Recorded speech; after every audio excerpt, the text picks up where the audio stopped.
Assalamualaikum warahmatullahi wabarakatuh. Perkenalkan, saya Wahyu Puji Suli Utari dengan NIM 25361439. Pada video kali ini saya ingin memaparkan hasil tugas ujian akhir semester pada mata kuliah PMA. Semoga pemaparan pada video saya tergambar dengan jelas dan bermanfaat. Sekian dari saya, terima kasih dan selamat menonton. Waalaikumsalam warahmatullahi wabarakatuh.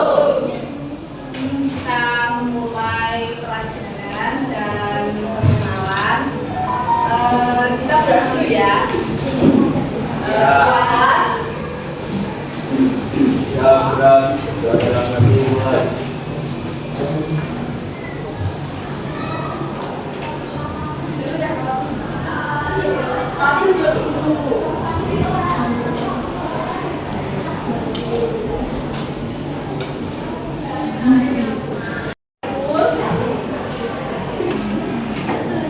Akhiran Dwi Aisyah,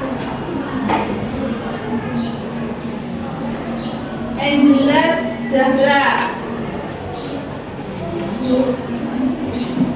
Afrila Bunga, Bella Kartika,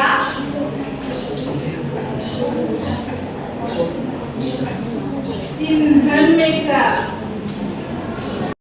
dan tanggung jawab sebagai warga negara. Sebelumnya ada yang mengenal seorang anak kecil yang bernama Ritsuki dan Natsuki nggak? Ya. Kenal? Ya, yang Mama Mega itu loh. Ya, itu kan termasuk dalam pelajaran yang akan kita pelajari. Jadi, yang pertama itu adalah asas penentuan posisi atau status warga negara. Yang pertama yaitu ius ini ius sanguinis itu kewarganegaraan yang ditentukan berdasarkan keturunan. Jadi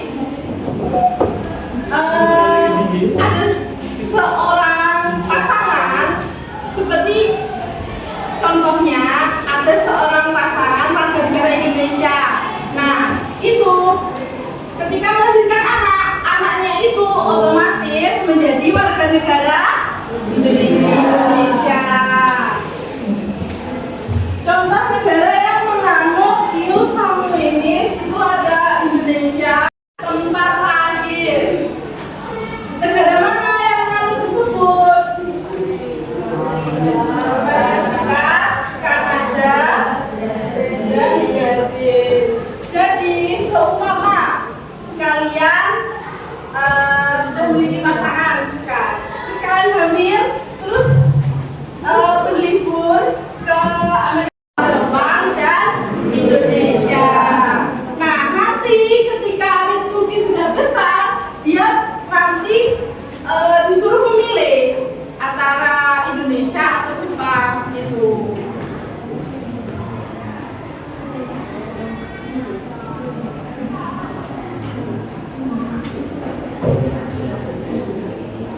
Bali tapi berlibur ke Amerika Serikat. Anak tersebut tetap memiliki kewarganegaraan karena Amerika menganut ius soli. Kecepatan tidak? Tidak ya? Sampai sini paham? Insya Allah. Oke. Kalian duduk. Ketika saya bilang patung, kalian berdiri. Ketika saya bilang papan, kalian tidak boleh berdiri tapi setengah gini ya. Terus ketika saya bilang Pancasila, kalian cepat. Oke? Oke. Paham ya? Paham. Kita mulai ya. Patung. Papan. Pintu. Patung.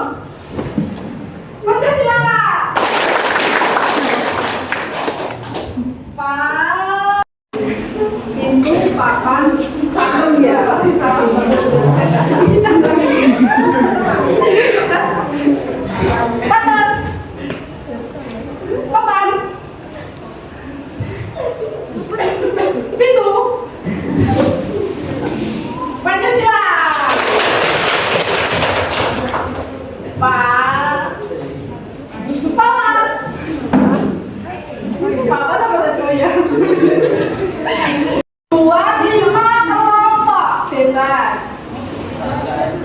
Nah, karena totalnya ada 32, jadi ada yang 6, ada yang 5 dalam satu kelompok. Segera kelompok. Ada yang 5 kelompok. Maksudnya satu kelas 5 kelompok. Jadi ada yang 6, anggotanya ada yang 6, ada yang 5. Jadi di sini ada sebuah kasus yang harus kalian bacakan. Berikut tabel-tabelnya dikerjakan 10 menit. Paham? Gimana? Apa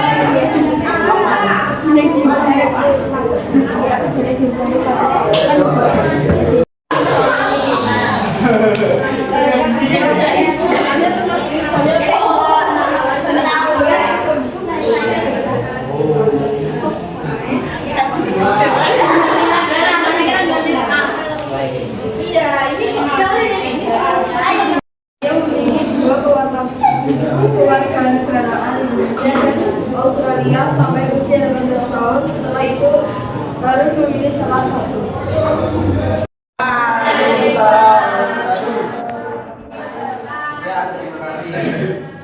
ini kami akan mempresentasikan hasil diskusi kami tentang Arya yang memiliki kewarganegaraan ganda. Yang pertama tentang asas ia masuk Yusrati disebabkan Arya lahir dan tidak dibesarkan di desa. serius. Kenapa pada kerja karena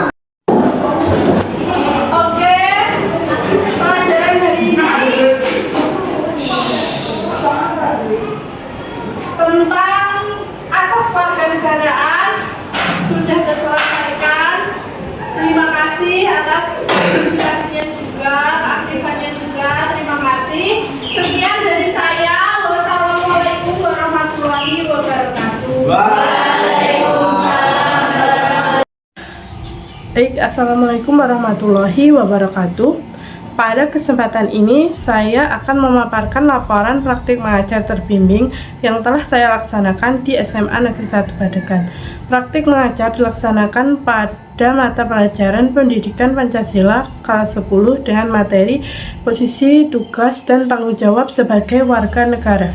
Kegiatan pembelajaran dimulai dengan persepsi dan penyampaian tugas pembelajaran, dilanjutkan dengan diskusi kelompok berbasis studi kasus menggunakan LKPD, presentasi hasil diskusi, serta diakhiri dengan refleksi dan penyimpulan materi. Strategi pembelajaran yang digunakan yaitu model problem based learning dengan pendekatan student center learning. Pembelajaran dilaksanakan melalui kegiatan diskusi, tanya jawab, presentasi, dan refleksi, sehingga peserta didik dapat terlibat secara aktif dalam proses pembelajaran. Berdasarkan pelaksanaan pembelajaran, desain pembelajaran yang diterapkan memiliki beberapa kelebihan, yakni mampu meningkatkan kemampuan berpikir kritis, kerjasama, dan keberanian peserta didik dalam menyampaikan pendapat. Penggunaan media pembelajaran juga membuat suasana belajar menjadi lebih menarik dan interaktif. Namun, masih terdapat beberapa kelemahan, di antaranya belum meratanya partisipasi peserta didik, masih adanya peserta didik yang kurang percaya diri saat presentasi, serta pengelolaan waktu yang belum optimal. Melalui kegiatan praktik mengajar ini, saya memperoleh pengalaman yang sangat berharga. Dari siklus pertama hingga siklus ketiga, terlihat adanya peningkatan keaktifan dan antusiasme peserta didik. Namun, dari guru pamong juga membantu saya dalam memperbaiki kualitas pembelajaran. Sebagai tindak lanjut, saya akan meningkatkan variasi strategi pembelajaran yang lebih interaktif, optimal, dan pengelolaan waktu memberikan kesempatan yang lebih merata kepada seluruh peserta didik, serta mengembangkan media pembelajaran yang lebih menarik dan inovatif. Berdasarkan pengalaman mengajar yang telah dilakukan, dapat disimpulkan bahwa penerapan model problem-based learning mampu menciptakan pembelajaran yang lebih aktif, bermakna, dan berpusat pada peserta didik. Pengalaman ini menjadi bekal yang berharga bagi saya untuk terus meningkatkan kompetensi sebagai calon guru profesional. Demikian pemaparan laporan praktik mengajar terbimbing yang dapat saya sampaikan. Terima kasih. Wassalamualaikum warahmatullahi wabarakatuh.